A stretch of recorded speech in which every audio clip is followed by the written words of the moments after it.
Olá a todos. Vamos começar agora a gravação do nosso vídeo da aula 13 do nosso curso de Teoria do Direito, que, como eu anunciei na semana passada, vai ser um vídeo dedicado ao texto O Modelo de Regras 1 de Dworkin. Essas duas aulas que se seguem, essa e a próxima, elas vão ser dedicadas à crítica que Dworkin dirigiu contra Hart. De tal maneira que nós vamos examinar primeiro o texto de 66, que é o modelo de regras, que depois viria a se converter em modelo de regras 1, quando foi publicado no Levando os Direitos a Sério, em 77, e o texto de 77, que é o modelo de regras 2, já feito com 11 anos de diferença em relação ao primeiro texto, e respondendo a muitas das críticas e estratégias de réplica que haviam sido aplicadas contra o primeiro texto. Então, esta aula aqui vai ser dedicada ao modelo de regras 1 e a próxima aula vai ser dedicada ao modelo de regras 2. Ambas são prefaciadas pelo título A Crítica de Dworkin a Hart. Então, o que nós temos para ver nessa nossa apresentação passa por alguns pontos específicos, né, que são esses que estão listados aqui. O texto de Dworkin começa mencionando a importância de uma teoria do direito para conseguir definir os nossos direitos e obrigações nas relações sociais.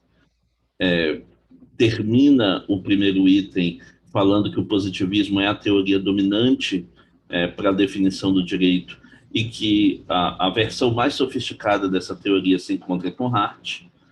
Em seguida, ele resume a teoria de Hart a três teses principais, são as três teses do positivismo jurídico hartiano. Em seguida, ele introduz dois casos concretos, o caso Elmer e o caso Heinesen, para problematizar a teoria de Hart ao introduzir o conceito de princípios jurídicos.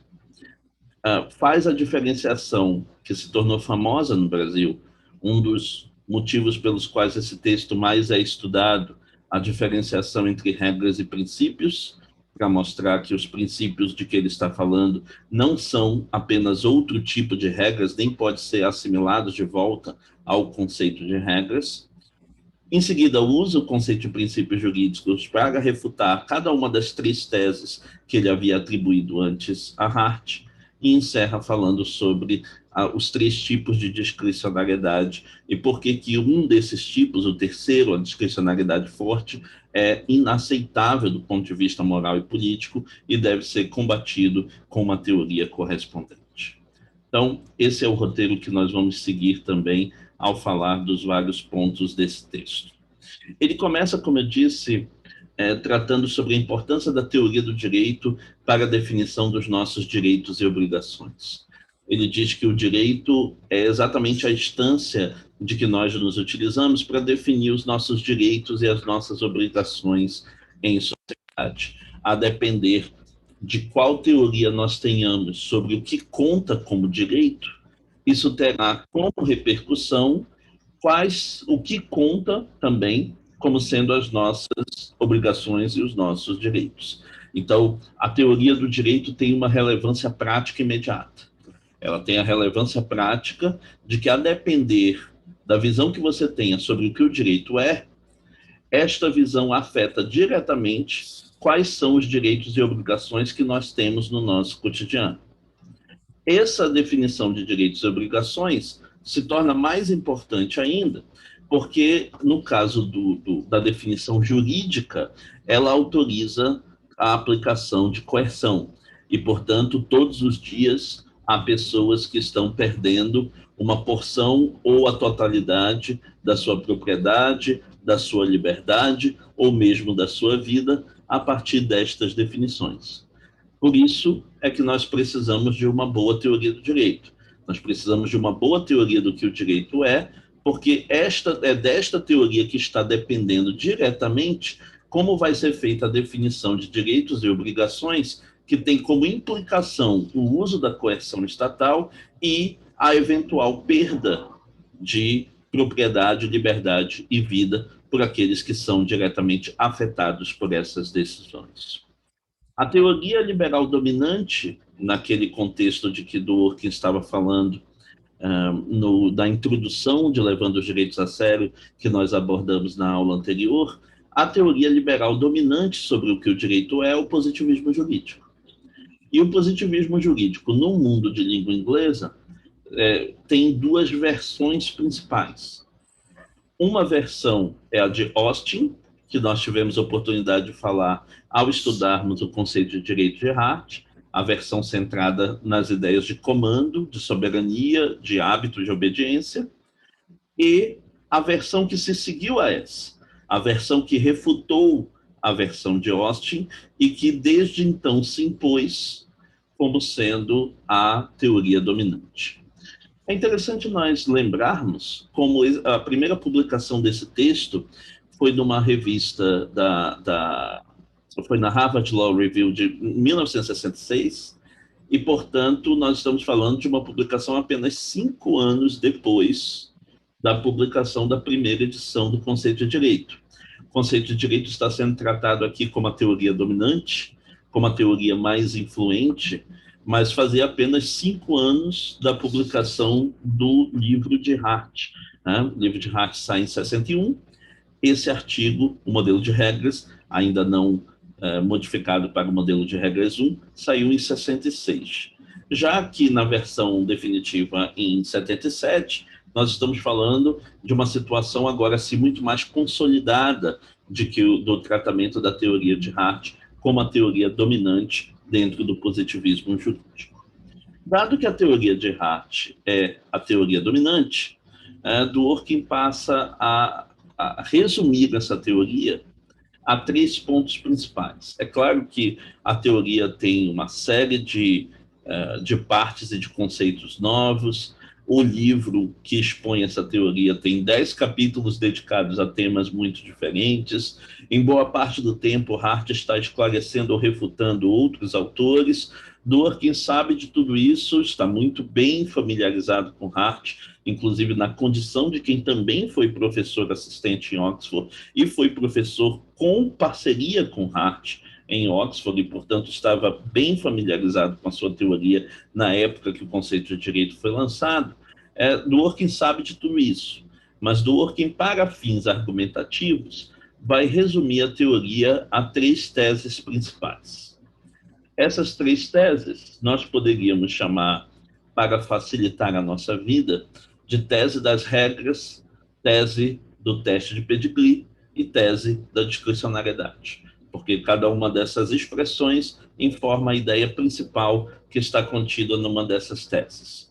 Então, a primeira tese, a tese das regras, é a tese de que o direito é um conjunto de regras explícitas, de que o direito, enquanto sistema jurídico, é essencialmente um sistema de regras. O que estiver presente nessas regras faz parte do direito. O que não estiver presente nessas regras não faz parte do direito. Portanto, naquela preocupação que Dworkin revelou já no início desse capítulo, com a definição de direitos e obrigações, isso significa que, na teoria de Hart, nós temos os direitos e as obrigações que as regras explícitas atribuem a nós. Se existem regras explícitas que nos atribuem um direito, nós temos aquele direito. Se existem regras explícitas que nos atribuem uma obrigação, nós temos aquela obrigação. Mas não há que falar de direito jurídico que não tenha sido atribuído por uma regra explícita. Não há que falar de uma obrigação jurídica que não tenha sido imposta por uma regra explícita. As regras explícitas formam o conteúdo do direito e exaurem esse conteúdo. O direito não apenas é formado de regras explícitas, mas o seu conteúdo se exaure, se esgota naquilo que dizem estas regras explícitas. É o que está na primeira tese. Segunda tese, a de que essas regras, as regras que estão válidas, as regras que têm força obrigatória, elas podem ser todas elas identificadas a partir de um teste formal. A partir de um teste formal de validade que recorre exclusivamente à fonte da sua produção. Dworkin usa um termo para se referir a esse teste formal que leva em conta exclusivamente a fonte. Ele usa o termo teste de pedigree. E por que teste de pedigree? Porque o pedigree ou a pureza racial de um exemplar animal, de um animal individual, ela é definida não de acordo com as características ou com o comportamento daquele indivíduo, mas simplesmente olhando para qual era a pureza racial dos seus progenitores. Se os seus progenitores eram racialmente puros, então ele é racialmente puro. Se os seus progenitores eram racialmente híbridos, então ele também é. E se os seus progenitores eram racialmente puros, mas de raças diferentes, então ele é racialmente híbrido. Ele é impuro e ele tem um pedigree menor. Então, assim como o teste de pedigree ignora todas as características do animal e olha exclusivamente para a fonte da sua produção, os seus progenitores, o teste de pedigree jurídico ignora qual é o conteúdo das regras, não interessa qual é o conteúdo das regras, se esse conteúdo é bom, se ele é ruim, justo, injusto, útil, nocivo, não interessa. Ele olha para a fonte dessas regras. Se essas regras tiverem sido produzidas por fontes socialmente autorizadas a produzirem direito, se elas tiverem sido produzidas pelas fontes consideradas obrigatórias, capazes de gerar direito obrigatório, se elas tiverem sido produzidas por exemplo, pela Constituição, pelo processo de legislação, pela jurisdição na forma de precedentes, pelo costume, por estas fontes obrigatórias, então essas regras contam como obrigatórias, independentemente do que as regras dizem, independentemente do seu conteúdo. É um teste que olha exclusivamente para a fonte de produção da regra e não para o seu conteúdo. Então, esse teste formal de validade, que olha exclusivamente para a fonte, está sendo chamado aqui de teste de pedigree, e Dworkin diz, na tese número 2, que na teoria de Hart, a totalidade das regras válidas pode ser identificada a partir de um teste de pedigree. Para saber quais regras estão válidas, eu aplico a elas um teste formal de validade que ignora todos os elementos do seu conteúdo e olha exclusivamente para a fonte da sua produção, considerando-as válidas se elas tiverem sido produzidas pelas fontes socialmente autorizadas a produzirem direito. Terceira tese. A terceira tese é de que só existem dois cenários possíveis no que se refere à aplicação do direito. Cenários que nós poderíamos falar de casos fáceis e casos difíceis. Ou existe uma regra determinada que prescreve para aquele caso concreto um resultado bastante determinado, não deixando nenhuma margem de dúvida sobre outra possibilidade. Ou, se houver alguma margem de dúvida, se houver duas ou mais alternativas de como o caso pode ser decidido, a escolha entre essas alternativas fica por conta do arbítrio judicial. Fica por conta da escolha e das preferências do juiz. E, portanto, fica por conta da chamada discricionariedade judicial. Só há duas possibilidades: ou plena determinação ou pura discricionariedade. Não há uma terceira possibilidade. Se houver mais do que uma alternativa, o direito não tem outros instrumentos ou elementos com que ele pode orientar uma escolha entre essas alternativas, a ponto de dizer que o juiz, embora tendo várias alternativas, está obrigado a escolher esta aqui como sendo a jurídica ou a mais jurídica entre todas. Não há isto na teoria positivista. A teoria positivista de Hart acreditaria que ou existe plena determinação nos casos fáceis, se nós lembrarmos do exemplo dos veículos no parque. O caso do automóvel seria um caso fácil, e nesse caso há plena determinação, não há nenhuma dúvida de que o automóvel deveria ser impedido de entrar no parque, ou existe indeterminação, mais do que uma possibilidade, e aí abre-se a decisão para a escolha do juiz, conforme as preferências que ele considerar convenientes, adequadas. E, portanto, o caso da bicicleta seria este, de que haveria duas possibilidades. A bicicleta pode, por um lado, ser um veículo nos termos da lei, por outro lado, não ser, por um lado, ser impedida de entrar, por outro lado, estar autorizada, e qualquer das duas decisões seria juridicamente aceitável. E, portanto, abre-se para a escolha judicial qual das duas decisões será aquela contemplada de fato no caso concreto. Então, você tem três teses. O direito é exclusivamente um conjunto de regras. Essas regras podem ser todas identificadas por um teste de pedigree e, quando as regras não prescreverem um resultado determinado para o caso concreto, a decisão do caso abre-se para a discricionariedade judicial. Então, essas seriam as três teses do positivismo de Hart. Todo o texto do modelo de regras, aqui chamado modelo de regras 1, todo o texto do modelo de regras 1 visa refutar essas três teses.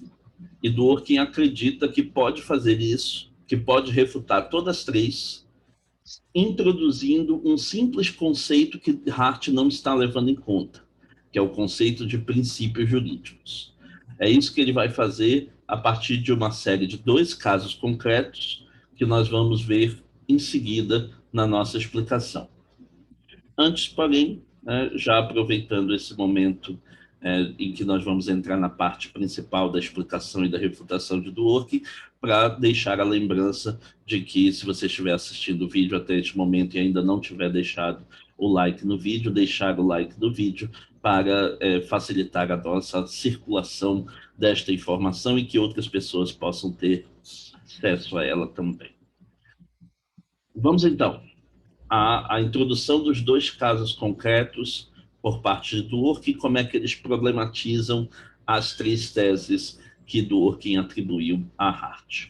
Vamos ao primeiro caso. O primeiro caso é o caso Elmer. Dworkin se refere a ele como caso Elmer. Ele é o caso cujo nome oficial é Hicks versus Palmer. Ele foi decidido na Suprema Corte do Estado de Nova York no ano de 1889. Ele é um caso famoso em que um milionário que já estava idoso tinha como seu único herdeiro o seu neto homem. Ele tinha, além disso, duas netas, mas ele tinha como seu único e principal herdeiro no seu testamento o seu neto homem. E o neto sabia disso e morava com ele. Quando este milionário estava dando sinais de que iria se casar novamente e poderia vir a querer alterar os termos do testamento, o neto se antecipou a esta mudança e serviu a ele uma comida que estava envenenada. O milionário morreu e, tendo morrido, foi feita a investigação policial, que chegou à conclusão de que ele tinha morrido envenenado e chegou à conclusão de que quem o tinha envenenado era o neto. O neto foi processado, foi condenado, foi preso. Então, esta parte, a parte penal, já estava resolvida. Restava, no entanto, a parte civil. Como ele foi assassinado antes de mudar o testamento continuava o mesmo. O testamento continuava sendo aquele que beneficiava exclusivamente Elmer, que havia cometido o crime. Beneficiava exclusivamente o assassino. Agora, leve em conta duas questões sobre este caso. A primeira tem a ver com uma regra que não existia na legislação. A lei do Estado de Nova York não continha nenhuma proibição de que o assassino herdasse da sua vítima. Não havia nada na legislação testamentária do Estado de Nova York que proibisse que o assassino herdasse da sua vítima, ou seja, que alguém que fosse o herdeiro testamentário e tivesse atentado contra a vida do testador, pudesse ainda assim receber a sua herança. Não havia nenhuma regra proibindo isso.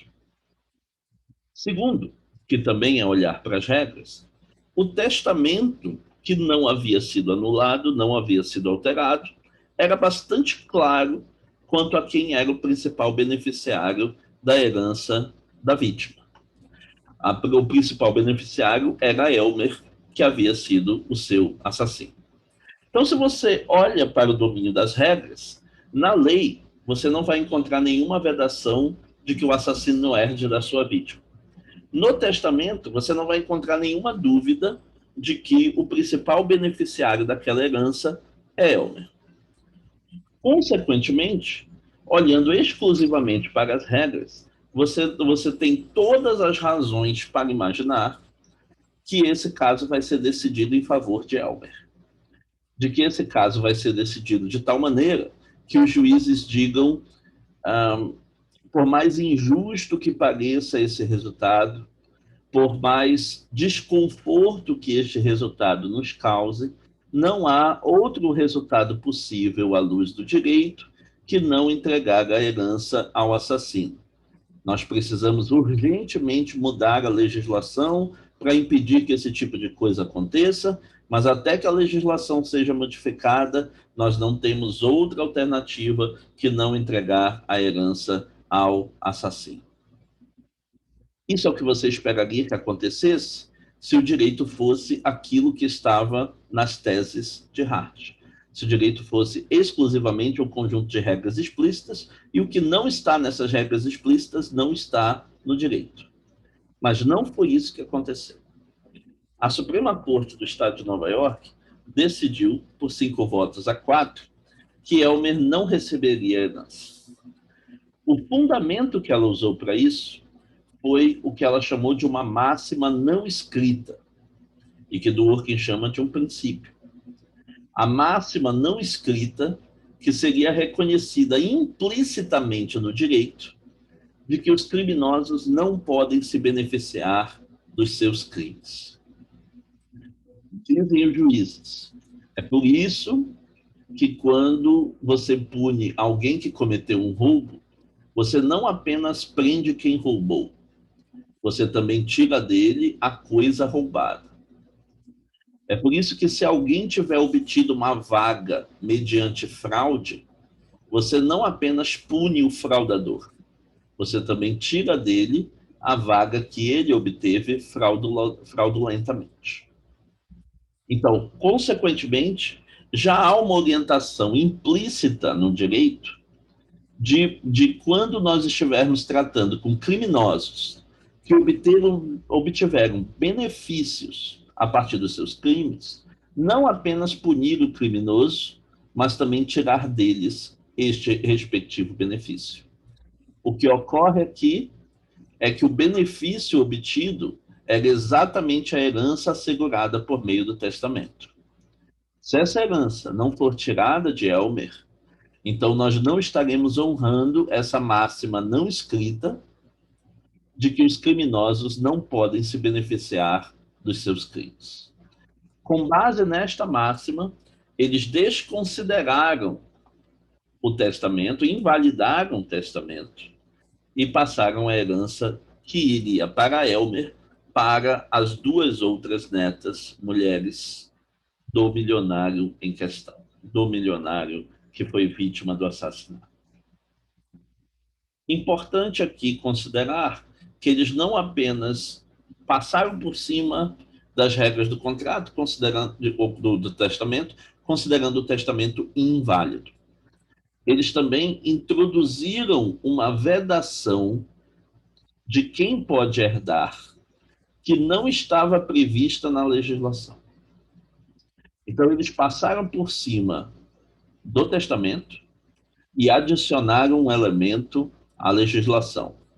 Um que não estava escrito, que não estava contido nas regras explícitas.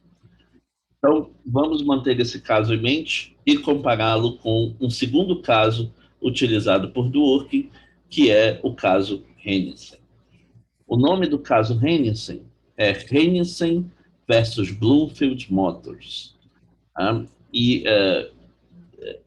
Chrysler, que é o nome completo, mas normalmente ele é referido assim. Hennessy versus Bloomfield Motors, Suprema Corte do Estado de Nova Jersey, anos 60. Vamos para os fatos principais do caso. Hennessy era um trabalhador que comprou um carro na concessionária Bloomfield Motors, um carro que era fabricado pela Chrysler e que estava sendo vendido com preço promocional naquela estação específica. Esse carro, desde que havia sido produzido e testado, havia se identificado nele um defeito de fábrica, que era um defeito nos freios, que fazia com que os freios do carro não reagissem a tempo a uma parada súbita, ameaçando, portanto, a vida do motorista. Só que a Chrysler, ao invés de reformar este problema ou retirar este carro de circulação, colocou o carro em circulação e impôs a todas as concessionárias um contrato padrão fechado que devia ser oferecido aos compradores. Nesse contrato padrão, havia uma cláusula em letras pequenas que dizia que, em caso de defeito das peças, defeito que eles já sabiam a essa altura que existia, em caso de defeito das peças, a Chrysler só se responsabilizava pela troca ou conserto das peças. E ao dizer que ela só se responsabiliza por isso, ela está excluindo outras responsabilidades possíveis. Por exemplo, a responsabilidade de indenizar em caso de acidente. É exatamente isso que ocorre na situação do caso. Hennessy havia comprado um destes carros e sofreu um acidente de automóvel, sofreu um acidente numa autoestrada. Nesse acidente, ele perdeu ambas as pernas. Esse acidente foi comprovadamente causado por um defeito de fábrica, aquele defeito das peças na engrenagem do freio, que já havia sido identificado em todos os outros automóveis dessa mesma linha. Porém, devido àquela cláusula do contrato, aquela cláusula dizia que Hennessy abria mão do direito de indenização. Na verdade, ela dizia que ele estava aceitando que a responsabilidade da montadora, em caso de defeito das peças, se estendia apenas ao conserto e à troca das peças. E, dessa maneira, estava abrindo mão por negação, né? Estava abrindo mão por omissão, ao dizer que era só essa a responsabilidade, ele estava abrindo mão de uma eventual responsabilidade por indenização.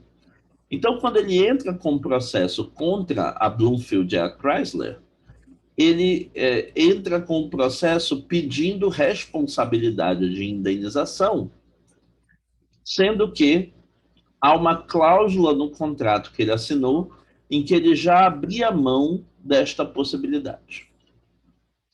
No entanto, a Suprema Corte do Estado de Nova Jersey decidiu esse caso em favor do Hennessy, contrariando a expectativa que você teria a princípio. Se o direito for exclusivamente um sistema de regras explícitas, e nós só tivermos os direitos e as obrigações que essas regras impõem, claramente a regra do contrato exclui a responsabilidade de indenização da Chrysler e da Bloomfield.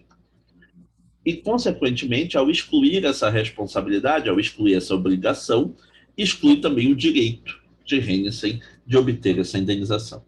No entanto, ele a obteve. O tribunal deu a indenização em favor dele, né? Não apenas isso, mas o tribunal fixou fixou um valor de indenização extremamente alto para que tivesse um papel exemplar e educativo, chamado punitive damage, é o nome desse dispositivo no direito norte-americano, para que tivesse um papel educacional e não voltasse a ocorrer um caso desse mesmo tipo, o que de fato funcionou, porque a Chrysler fez um recall de todos os veículos que tinham este defeito. No que a Suprema Corte de Nova Jersey se baseou? Ela se baseou também numa máxima não escrita. Ela alegou que não estava escrito na lei, mas era uma questão de bom senso e responsabilidade, que quem produz produtos perigosos, produtos inerentemente perigosos, como os automóveis são, que quando funcionam mal podem colocar em risco a vida das pessoas, quem produz produtos inerentemente perigosos tem que ter uma responsabilidade especial por esses perigos e não pode se evadir dessa responsabilidade por meio de manobras contratuais. Com base nesta máxima não escrita, eles anularam a cláusula contratual que limitava a responsabilidade da Chrysler e da Bloomfield e, consequentemente, tornaram ambas as empresas, tanto a concessionária quanto a montadora, possivelmente responsáveis pela indenização, né? De fato, se tornaram responsáveis, foram no caso, condenadas a pagar esta indenização. Então, em ambos os casos, nós vamos notar certas semelhanças. Em ambos os casos, havia regras explícitas, as leis, o testamento, os contratos, que levavam a um resultado que, no entanto, era moralmente inaceitável.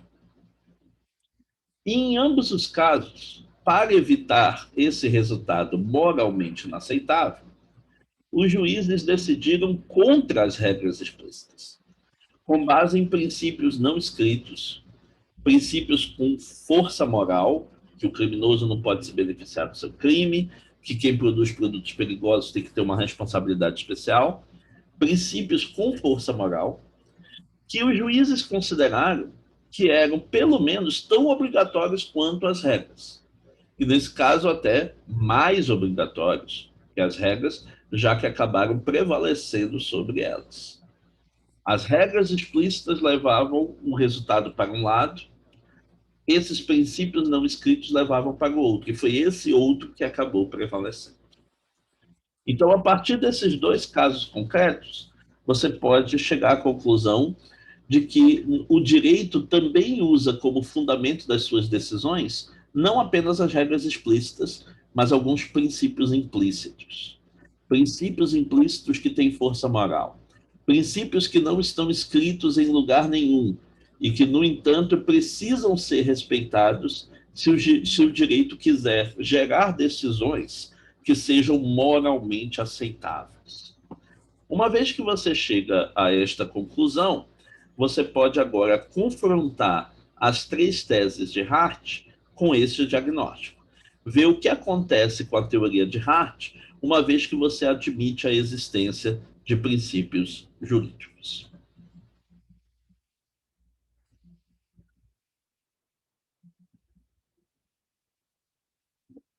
Um estágio intermediário para isso é provar que esses princípios eles não são apenas um outro tipo de regra. Que o conceito de princípio jurídico não pode ser assimilado ao conceito de regra jurídica, de tal maneira que a primeira tese de Hart se mantivesse intacta. A primeira tese diz que o direito é formado exclusivamente de regras. Agora você talvez pudesse dizer, ok, há dois tipos de regras. Há as regras explícitas nos documentos formais e existem estas outras regras que você está trazendo agora, que são os princípios implícitos, que não estão contidos nesses documentos formais. Bom, então o primeiro passo de Dworkin é mostrar que esse não é o caso. né? Os princípios não são só um subtipo das regras. Eles são estruturalmente diferentes das regras. Não é apenas que eles não estejam explícitos, não é apenas que eles não estejam escritos, é que eles são estruturalmente diferentes das regras, tanto no seu modo de aplicação, como no modo de solução de conflitos entre eles. Então vamos começar vendo como as regras funcionam. Regras, diz Dworkin, são padrões de tudo ou nada, tais que ou eles se aplicam a um caso, ou eles não se aplicam. O exemplo que ele dá é uma regra que fixe o limite de velocidade numa certa estrada em 60 km por hora, sob pena de multa. Então vamos lá. As regras são padrões de tudo ou nada. O que isso quer dizer? Elas são padrões que não permitem um encaixe parcial ou uma aplicação parcial aos casos. Ou o caso se encaixa inteiramente na regra e a regra se aplica a ele, ou o caso não se encaixa na regra absolutamente e a regra não se aplica a ele. Só há essas duas possibilidades. Ou se aplica ou não se aplica. Ou se encaixa ou não se encaixa. Ou sim ou não. Ou tudo ou nada. É neste sentido que elas são um padrão de tudo ou nada. Então, no exemplo que ele está usando, velocidade de 60 km por hora, para todos os automóveis que passarem naquela autoestrada, eles ou passam abaixo do limite ou acima do limite. Ou eles passam a até 59 km por hora e estão abaixo do limite, e aí não sofrem multa alguma, não importa o quão próximo eles estejam do limite ou quão distante, não tem gradação, todos estes não recebem a multa, ou eles passam a 60 quilômetros ou mais, e aí eles estão acima do limite e recebem a multa. Não importa se eles estão a 60, 80, 100, 120. Só há duas possibilidades. Ou abaixo do limite, sem multa, ou acima do limite, com multa. Não há uma terceira possibilidade. Não é possível que um caso se encaixe parcialmente. Não é possível que a regra se aplique parcialmente. Não é possível que a multa se aplique parcialmente. Essa é a primeira característica das regras. As regras são padrões de tudo ou nada, que só permite encaixe completo ou desencaixe completo, aplicação completa ou não aplicação. Isso é o que significa que elas sejam padrões de tudo ou nada. Se duas regras entram em conflito, essa é a segunda característica delas, o modo de solução de conflitos. Se duas regras entram em conflito, por exemplo, se para a mesma autoestrada há dois limites de velocidade, um de 60 km, outro de 20 km, se há, portanto, um conflito entre duas regras, ou uma delas se torna a exceção da outra, uma fica sendo a regra geral que vale para a maioria dos casos, e a outra fica sendo a exceção que vale só para aquele caso, ou uma leva à exclusão da outra. Então vamos ver os dois cenários. Né? Imagine que há uma autoestrada federal cujo limite de velocidade é 60 km por hora. E imagine que essa autoestrada tem um trecho que passa por dentro de uma cidade. Há um trecho urbano nessa autoestrada. E esse trecho urbano passa na frente de um hospital, passa na frente de uma escola. Esse trecho urbano precisa de uma velocidade reduzida. E aí há uma lei municipal que estabelece que naquele trecho a velocidade tem que ser de no máximo 20 km por hora. Então vai haver um conflito. A lei federal diz 60, a lei municipal diz 20. Mas esse conflito tem como ser resolvido pelo mecanismo de exceção, em que o limite de velocidade da estrada, na maioria dos trechos, será de 60 km por hora, menos nestes trechos urbanos que exigem velocidade diminuída, em que vai prevalecer a lei municipal e a velocidade estabelecida pela lei municipal.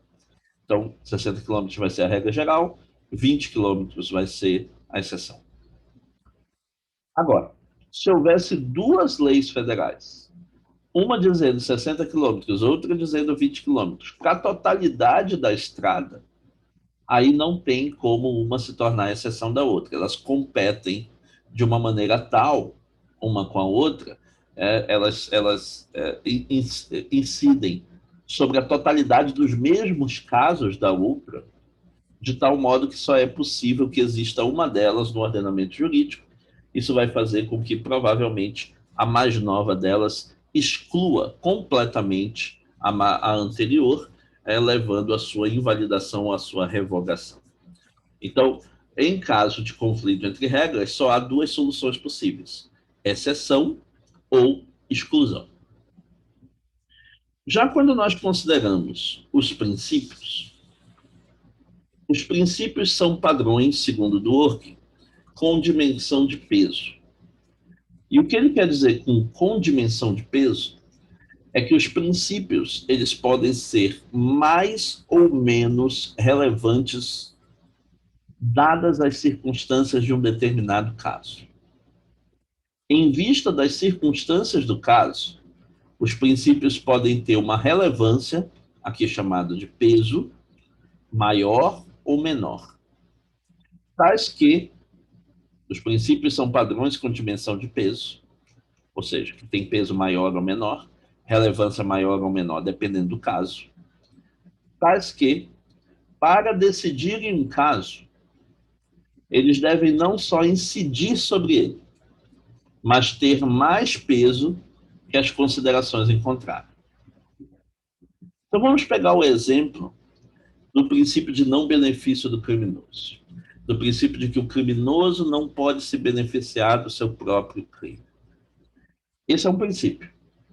Esse princípio foi utilizado para decidir o caso Elmer. Agora, você também poderia encontrar princípios moralmente relevantes do outro lado, que levariam a uma decisão oposta. Por exemplo, para desconsiderar Elmer como herdeiro, você tinha que comprometer o que se chama de segurança dos testamentos, a estabilidade dos testamentos, a certeza de que os testamentos válidos serão aplicados exatamente da maneira que eles foram estabelecidos pelos testadores. Essa segurança é essencial para que as pessoas façam testamentos. Se as pessoas não tiverem a segurança de que os testamentos vão ser mantidos e cumpridos do modo como estão escritos, elas não terão incentivos em fazer testamentos, vão tentar passar os seus bens para outras pessoas por outros meios. Se elas acharem que o judiciário, sempre que considerar que as cláusulas do testamento são injustas, vão dar um jeito de modificar essas cláusulas para se adaptarem às suas preferências morais, elas não se sentirão mais seguras para fazer testamentos. Então você tem a segurança dos testamentos, a previsibilidade do direito. Tudo isso também são princípios, também tem força moral e, no entanto, atuam para o outro lado, levariam a decisão em favor de Elmer, enquanto que o princípio de que os criminosos não devem se beneficiar dos seus crimes levam a decisão em contrário. Isto quer dizer que tanto os princípios em favor de Elmer quanto os contra Elmer incidem sobre o caso. Incidir, tanto os princípios de um lado quanto do outro fazem.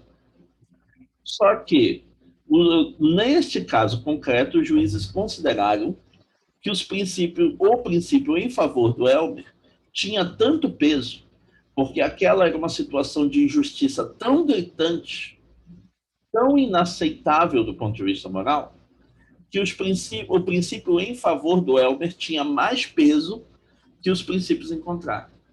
Tinha mais peso que as considerações em contrário. E é por isso que ele decidiu o caso. Então, esse princípio não decidiu o caso simplesmente porque ele incidia no caso. Incidir, os princípios do outro lado também incidiam. Ele decidiu o caso porque, além de incidir sobre o caso, ele tinha mais peso naquelas circunstâncias do que as considerações em contrário. Se ele tivesse incidido sobre o caso, ou seja, se houvesse algum tipo de benefício que o criminoso estava obtendo, mas os princípios em contrário tivessem mais peso, fossem mais importantes, então, embora incidindo sobre o caso, o princípio não decidiria o caso. Ele seria incidente, mas não decisivo. A possibilidade de ser incidente, mas não decisivo, só existe para os princípios. Não existe, como nós vimos, com as regras. Regras são padrões de tudo ou nada. Elas não têm dimensão de peso. Não interessa se elas são relevantes ou irrelevantes, moralmente fortes ou fracas. Não interessa isso. Interessa se o caso se encaixa nelas ou não se encaixa. Se encaixa, ela é aplicada. Se não se encaixa, ela não é aplicada. E regras, portanto, não têm dimensão de peso. Princípios, no entanto, têm dimensão de peso. Eles incidirem sobre o caso não é suficiente para eles decidirem o caso. Eles precisam incidir sobre o caso e ter mais peso que as considerações em contrário. E prevalecerem sobre as considerações em contrário. Disso, nós já nos orientamos para a segunda característica. O que acontece, então, quando o princípio enfrenta as considerações em contrário, que normalmente também são princípios? O que acontece quando princípios se enfrentam com princípios? O que acontece quando há um conflito entre princípios? Nesse caso, não vai haver nem exceção nem exclusão, como no caso das regras. O que vai haver é uma acomodação em que o princípio que tenha maior peso naquele caso prevalece sobre o que tem menor peso. Vai haver uma prevalência do princípio de maior peso. Não que certos princípios tenham sempre maior peso que outros. É o princípio com maior peso naquele caso concreto. Então, o princípio do não benefício do criminoso, no caso Elmer, teve mais peso que as considerações em contrário. Mas, num outro caso, poderia não ter. Dworkin dá 2 exemplos de casos em que esse princípio incide, mas não decide. Em que ele incide, mas não tem mais peso que as considerações em contrário. Exemplo número 1. Imagine que alguém está respondendo a um processo e, devido a estar respondendo a um processo, há uma ordem judicial para que ela não saia das fronteiras do seu estado. Se ela cruzar as fronteiras do estado, ela está cometendo um crime, porque está desobedecendo a essa ordem judicial. Agora, imagine que ela cruza a fronteira, portanto, cometendo um crime, para jogar numa loteria cujo prêmio está acumulado no estado vizinho. Compra um bilhete, como todo mundo, e passa a concorrer naquela loteria.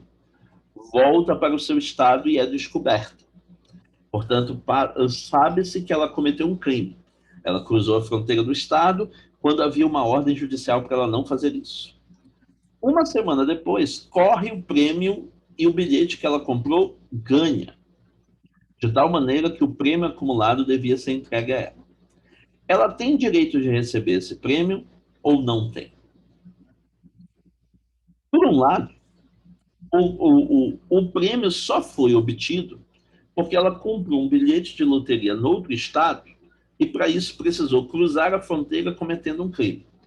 Então, nós podemos dizer aqui que houve um benefício, que é o prêmio, que foi obtido por meio de um crime. Se ela receber esse prêmio, ela estará se beneficiando do crime que ela cometeu. Por outro lado, diz Dworkin, diferentemente do caso Elmer, aqui não foi ao cometer o crime que ela obteve o benefício. Não há uma relação causal entre ter cruzado a fronteira e ter obtido o prêmio. Ela obteve o prêmio porque ela comprou um bilhete, assim como todo mundo, concorreu com as probabilidades, assim como todo mundo, e ocorreu de ela ser contemplada. Não há uma relação causal em que tenha sido ao cruzar a fronteira que ela obteve o prêmio. Não havendo esta conexão causal, então o princípio do não benefício do criminoso perde peso moral para esta situação, havendo, nesse caso, mais peso para as considerações em contrário. Mais peso, por exemplo, para a consideração de que deve ser honrado o resultado final da loteria. Nesse caso, ele seria juridicamente correto decidir que ele recebesse este prêmio. O segundo caso é, imagine um assassino em série que está no corredor da morte, aguardando a sua sentença. E no corredor da morte, ele escreve um livro que conta pormenorizadamente como ele matou cada uma das suas vítimas. Imagine que este livro se torne um best-seller e ele consiga uma grande fortuna a partir das rendas obtidas com a venda deste livro. Se ele tiver acesso a esta grande fortuna, ele vai estar se beneficiando indiretamente dos crimes que ele cometeu contra aquelas vítimas, porque são esses crimes que estão sendo relatados no livro, são esses crimes que estão despertando a atenção e a curiosidade pública, são eles que são os responsáveis pelo dinheiro que ele está obtendo. Porém, de novo, não foi ao matar as suas vítimas que ele obteve o dinheiro. Não há uma relação causal entre o crime e o benefício. Ele escreveu um livro sobre um assunto específico, que poderia ser do interesse do público ou não, que poderia ter vendido bem ou vendido mal. E ocorreu de o público responder positivamente ao conteúdo que ele estava disponibilizando. Consequentemente, não havendo conexão causal entre o crime e o benefício, isso diminui o peso, diminui a relevância moral do princípio de não benefício do criminoso. E, consequentemente, aqui também seria juridicamente correto decidir em favor de que ele recebesse a fortuna obtida pela venda dos livros. O que esses dois casos ilustram? Também são dois casos em que o princípio do não benefício do criminoso incide, porque são dois casos em que há um benefício que não teria sido obtido se não fosse uma certa associação prévia com o cometimento de crimes. Contudo, como essa associação é do tipo fraca, indireta, e não forte e direta, porque ela não tem conexão causal com o cometimento do crime, Dworkin diz que, nesses casos, o princípio de não benefício do criminoso não prevaleceria. E, ao não prevalecer, a decisão seria em favor de que o criminoso obtivesse aquele benefício. São casos, portanto, em que esse princípio, o do não benefício do criminoso, incide, mas não decide. Incide, mas tem peso menor do que o das considerações em contrário e, consequentemente, acaba não prevalecendo, no final das contas, sobre estas considerações. Isso também só acontece com princípios. No caso do conflito entre regras, você não leva em conta o peso relativo para escolher aquela que tem mais peso. Você decide ou por exceção ou por exclusão. No caso dos princípios, você leva em conta qual é o peso relativo de cada um deles para determinar qual deles tem prevalência sobre o outro. Agora sim, nós podemos ver como é que Dworkin vai utilizar o conceito de princípios jurídicos para refutar as três teses que ele havia atribuído a Hart. Primeiro, se existem princípios, e se eles são diferentes estruturalmente das regras, como ele acabou de mostrar, então o direito não é formado só de regras explícitas. Ele é também formado de princípios implícitos, não escritos, que valem devido ao seu conteúdo e à sua força moral, e que podem ser invocados para impedir que o direito gere resultados injustos. Eu quero que você compare isto com o raciocínio de que nós falamos na outra aula sobre como o capitalismo e a democracia são, em princípios, sistemas bem comprometidos com a igualdade para Dworkin. Tanto o capitalismo quanto a democracia são os melhores realizadores, da igual consideração na distribuição dos recursos econômicos, o outro do igual respeito na distribuição de direitos políticos, né? Da influência de poder de cada um. E, no entanto, porque os dois funcionam numa lógica majoritária, eles são capazes de comprometer, de prejudicar a igualdade em determinadas situações, e por isso eles precisam, nessas situações, de algum tipo de correção ou compensação. A correção ou compensação do capitalismo vai ocorrer mediante mecanismos de redistribuição e de seguridade. A compensação e proteção, no caso da democracia, vai ocorrer através dos direitos constitucionais, do papel do judiciário, protegendo os direitos das minorias. Aqui nós podemos aplicar um raciocínio semelhante. O que vai acontecer com um sistema que fosse formado só de regras, com o chamado modelo de regras que ele está atribuído a Hart, é que, em muitos casos, as regras sozinhas levariam a resultados moralmente inaceitáveis. A existência de regras fixadas pelo legislativo, aplicadas de maneira direta pelo judiciário, aplicadas uniformemente para todos os casos, isso se compromete com a igualdade.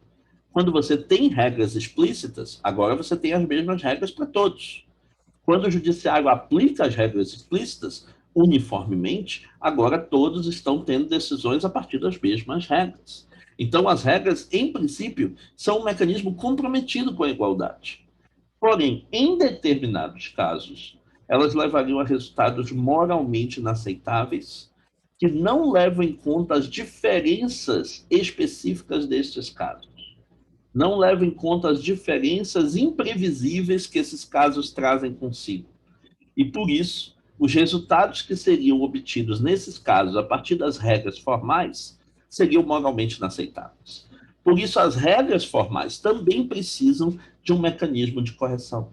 E esse mecanismo de correção vai ser obtido por meio dos princípios implícitos, os princípios implícitos de natureza moral. Esses princípios nada mais são que os representantes jurídicos daqueles direitos naturais e negociáveis de que nós falamos na primeira aula sobre Durkheim.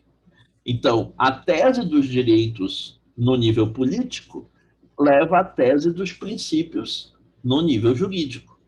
Os princípios morais não escritos, implícitos, que são invocados para evitar os resultados moralmente inaceitáveis, eles estão sendo invocados para proteger aqueles direitos naturais e negociáveis que, por vezes, seriam ameaçados pela aplicação mecânica das regras formais previamente existentes. Então, voltando aqui para a primeira tese, se existem princípios jurídicos que são diferentes das regras, então o direito não é formado só de regras explícitas, ele é formado de regras explícitas e princípios implícitos. Segunda, se os princípios não estão escritos em nenhuma fonte formal, se eles são implícitos, não escritos, valem devido ao seu conteúdo, à sua força moral, então eles não podem ser identificados por nenhum teste de pedigree. O teste de pedigree é um teste formal de validade que olha exclusivamente a fonte. Os princípios não são válidos em função da sua fonte. Eles são válidos devido à sua força moral de conteúdo. Exatamente aquilo para o que o teste de pedigree não olha. Exatamente aquilo que é desconsiderado pelo teste de pedigree. Então, o teste de pedigree talvez possa identificar a totalidade das regras, mas ele não pode identificar a totalidade do direito, porque ele deixa de lado aqueles princípios não escritos. Se você tem uma teoria do direito que depende como fundamento de um teste de pedigree, essa teoria não vai reconhecer os princípios implícitos como sendo parte do direito. Só vai reconhecer como jurídica as regras explícitas. E aí você não vai conseguir explicar casos como os casos Elmer e o caso Heinz, que não são casos como que tiveram decisões antijurídicas. São casos que tiveram decisões jurídicas que se basearam em algo diverso das regras explícitas. Se basearam em princípios implícitos. Por fim, se os princípios incidem sobre os casos dando mais peso a um lado do que ao outro, então jamais vai ser o caso que o juiz vai poder escolher livremente entre alternativas de decisão. Jamais vai ser o caso de que a decisão vai ficar por conta da discricionariedade judicial. Porque mesmo que a regra não prescreva um resultado determinado para aquele caso, ela deixe margem para várias alternativas. Se você considerar, além das regras, os princípios que incidem sobre o caso, esses princípios vão acrescentar mais força moral para um lado do que para o outro. Esses princípios vão fazer com que o juiz tenha a obrigação jurídica de decidir numa certa direção. Não vai deixar por conta das preferências do juiz qual é a alternativa que vai ser escolhida no fim das contas. Então, os princípios fazem com que a primeira tese caia, porque além de regras explícitas existem princípios implícitos, fazem com que a segunda tese caia, porque o teste de pedigree levaria ao reconhecimento apenas das regras, mas não dos princípios, e faz com que a terceira tese caia, porque jamais vai ser o caso de que, quando a regra for indeterminada, o resultado vai ser discricionário.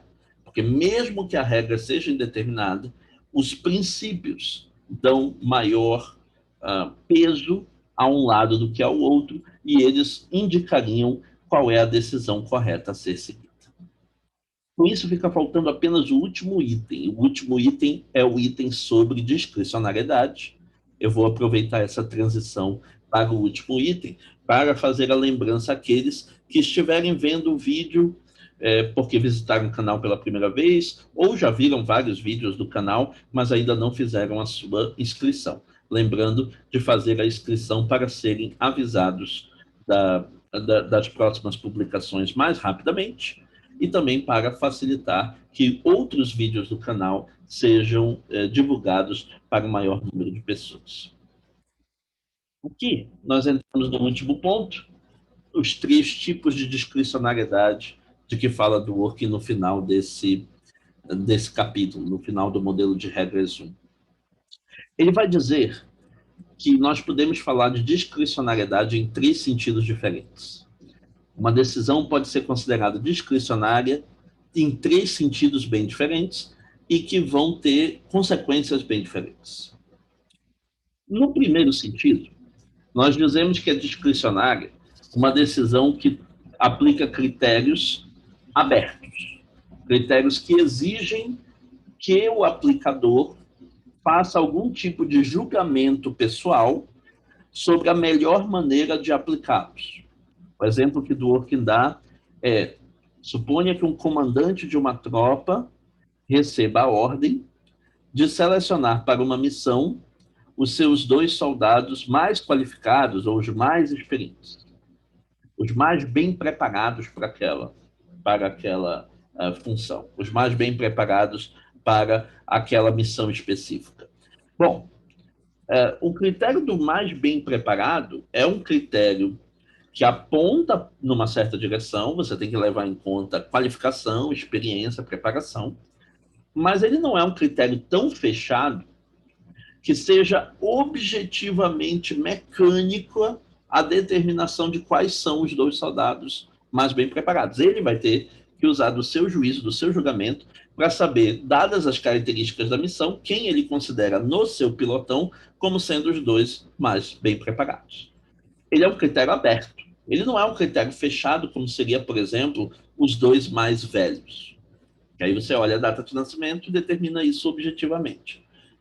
Os 2 mais bem preparados, há um critério, mas o critério é aberto, exige um julgamento pessoal por parte do aplicador. Se for isso que você estiver querendo dizer com decisão discricionária, uma decisão cujos critérios são relativamente abertos, cujos critérios não são inteiramente mecânicos, cujos critérios exigem a aplicação de algum juízo por parte do aplicador, se for isso que você quiser dizer, esta discricionariedade, Dworkin diz, não é preocupante. Essa discricionariedade é uma discricionariedade fraca e inevitável. O direito não tem como ser formado só por critérios fechados e objetivos. Ele vai ter que ter alguma margem de apreciação do caso concreto, ele vai ter que se abrir para critérios relativamente abertos, e essa discricionariedade, no sentido fraco, é inevitável. Segundo sentido possível, você pode estar querendo dizer que uma decisão é discricionária no sentido de que ela é a decisão final, a última decisão numa cadeia de decisões. Aquela de que não cabe mais recurso, não cabe mais reforma, não cabe mais correção. Ah, mas por que alguém chamaria isso de discricionário? Porque você poderia considerar que quando a decisão já é a última, não importa se ela estiver inteiramente correta ou parcialmente incorreta, é ela que vai prevalecer e não tem mais como modificar a decisão. Então ela pode acertar ou errar e ela vai valer mesmo assim. Ela vai valer caso acerte, ela vai valer caso erre. Então fica por conta da discricionariedade do juiz definir qual vai ser a decisão definitiva e irrecorrível daquele caso concreto. Dworkin diz, se for isso que você estiver chamando de decisão discricionária, a decisão final, a decisão irrecorrível, se for isso, então essa discricionariedade também tem sentido fraco e também é inevitável. Alguma decisão no direito vai ter que ser a decisão final.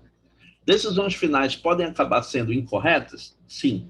Podem acabar sendo injustas? Sim. Mas é necessário que alguma decisão seja a decisão final, do contrário, a questão permaneceria perpetuamente em aberto, não só não dando um resultado definitivo para aquela questão, mas punindo perpetuamente aqueles que tiverem que se ocupar dela rodada atrás de rodada para todo sempre. Né? Então, a questão tem que ter algum ponto final. Alguma decisão tem que ser a última decisão. Se você estiver se referindo à discricionariedade nesse sentido, ela é fraca e inevitável. A discricionariedade forte e inaceitável, a discricionariedade preocupante, aquela que o direito de fato deve evitar, é a terceira.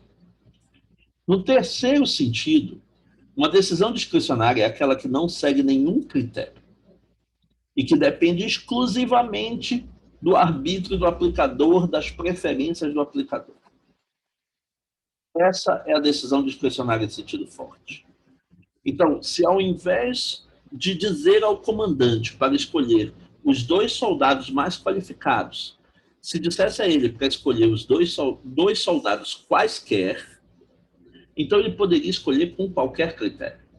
E se ele puder escolher com qualquer critério, os soldados estarão à mercê daquelas que forem as simpatias e antipatias deste comandante.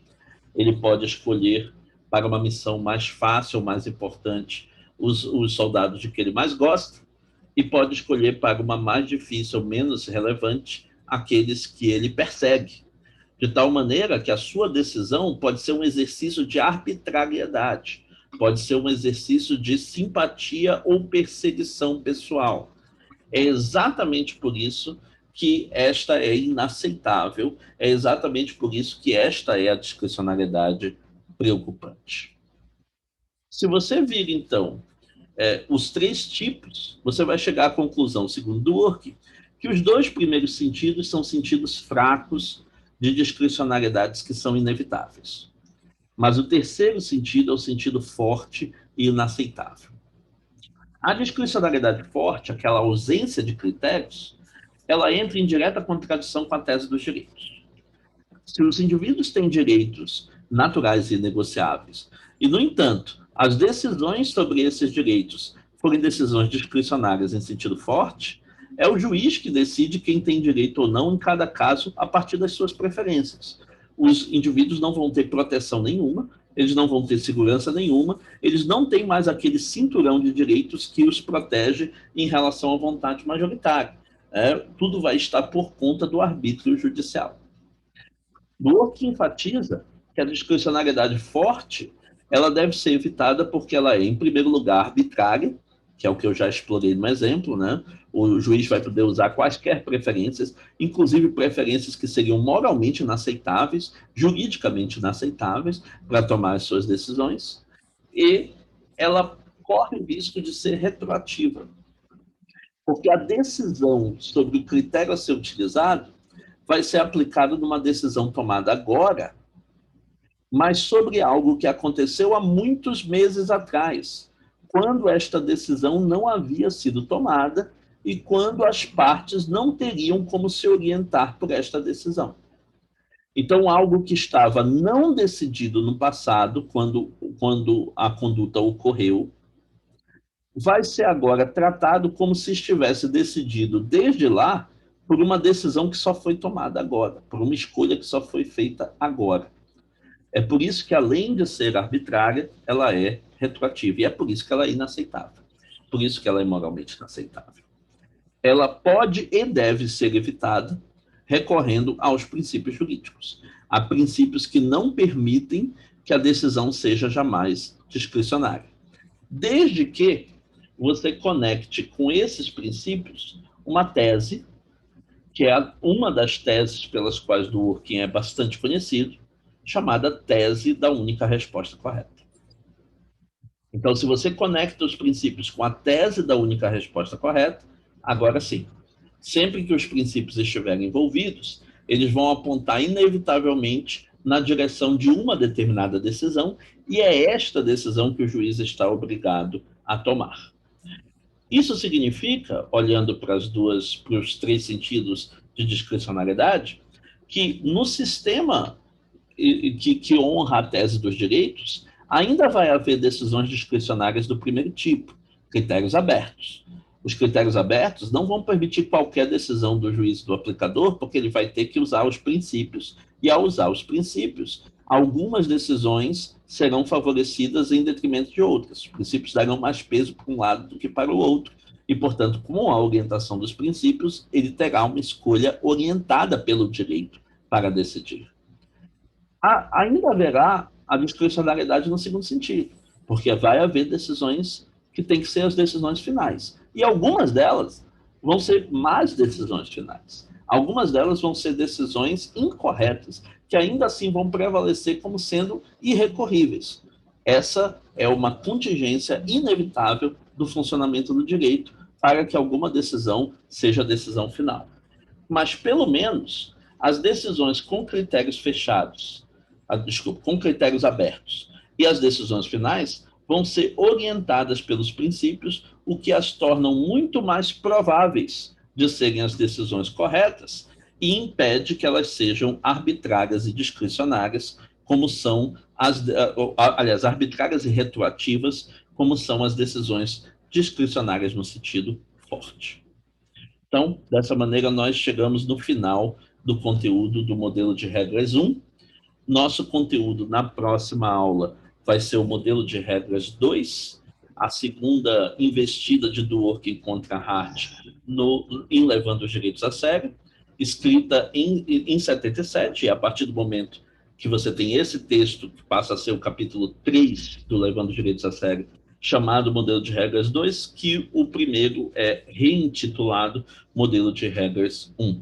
Nós vamos ver o modelo de regras 2 escrito em 77, a segunda investida de Dworkin contra Hart, na nossa próxima aula do curso.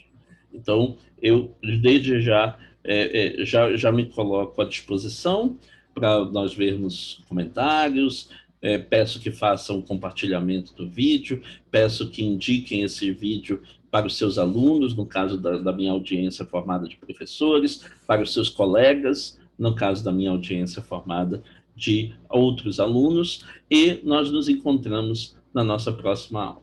Nos encontramos na semana que vem para falar sobre o modelo de regras 2. Até lá.